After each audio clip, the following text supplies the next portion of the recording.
কি করতেছো জানিমান? আপনার সাহস হয় কি করে আমার গায়ে হাত দেওয়ার? তোমার সাহস হয় কি পারে আমার মতো একজন ডাক্তার গায়ে হাত দেওয়ার? আপনার মতো লোকের সাথে না এরকম ব্যবহারই করা উচিত। আপনার ঘরে মা বোন নেই, আপনি কি আপনার মা বোনের সাথে এরকম ব্যবহারই করেন নাকি? মনে হচ্ছে তুমি ভুলে গেছো যে তোমার ভিডিও আর কিছু নেগেটিভ পিক আমার কাছে আছে। ফেসবুকে সার্চে আমার 2 মিনিটও সময় লাগবে না, এখনই ছেড়ে দেবো। কিন্তু শুনুন, আপনার সব হুমকি ধামকিতে না আমি ভয় পাই না। আপনার যা খুশি আপনি তাই করুন। তাই না? ঠিক আছে, তোমার মান সম্মান আমি এখনই ডিলিট করে দিচ্ছি।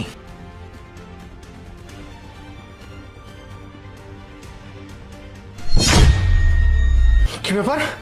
আমার ফোনে ভিডিও আর পিক ছিল, কোথায় গেল এগুলো? কি হলো, হারিয়ে গেছে বুঝি?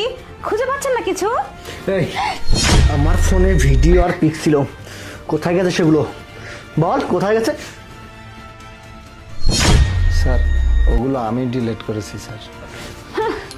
কি আপনি কি ভাবছেন যে আপনি সব সময় আমার এসব ছবি ভিডিও দিয়ে আমাকে ব্ল্যাকমেল করবেন? আমি সবসময় তার সহ্য করব? সেটা আর হবে না। তোর এত বড় সাহস, তুই আমার ফোন নিয়ে আমার ফোন থেকে ভিডিও ডিলিট করছিস? তোকে তো স্যার আপনার লজ্জা করে না? আপনি একজন ডাক্তার হয়ে এগুলো সব করতে? আপনার সংসার আছে, সন্তান আছে, সব আছে, ফ্যামিলি রেখে আপনি এটা কোন অসভ্যতা?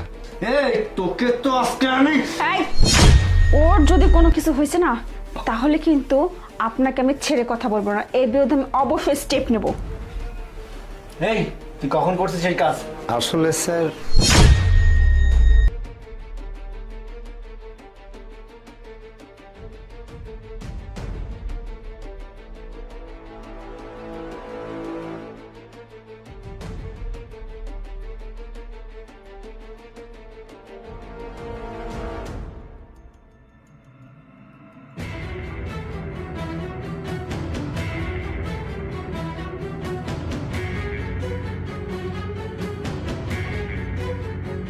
ম্যাডাম।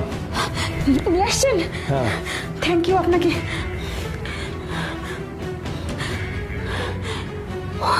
সব ভিডিও ছবি ডিলিট করে দিছি। আচ্ছা, আপনি কিভাবে নিয়ে আসলেন ফোনটা? ম্যাডাম, আমি কি করেছি জানেন? এই যে চা চেয়েছিল আমার কাছে, চায়ের মধ্যে আমি সেন্সলেসের মেডিসিন মিশিয়ে দিয়েছি, খাওয়ার পরে বাস ঘুমিয়ে গেছে, তেমনি আমি নিয়ে এসেছি। ঠিক আছে, থ্যাংক ইউ। এখন আপনি যান, গিয়ে ফোনটা আবার দিয়ে আসুন, যান। আচ্ছা ঠিক আছে। তোকে আমি কি যে করব, তুই অফিসে চাকরি করিস কি করে, এই হসপিটালে থাকিস কি করে, সেইটা আমি দেখে নেব। তার আগে আপনার চাকরি থাকে কিনা সেটা আগে দেখুন আপনি। আমি আপনার বিরুদ্ধে পুলিশে গিয়ে কমপ্লেন করবো। এই,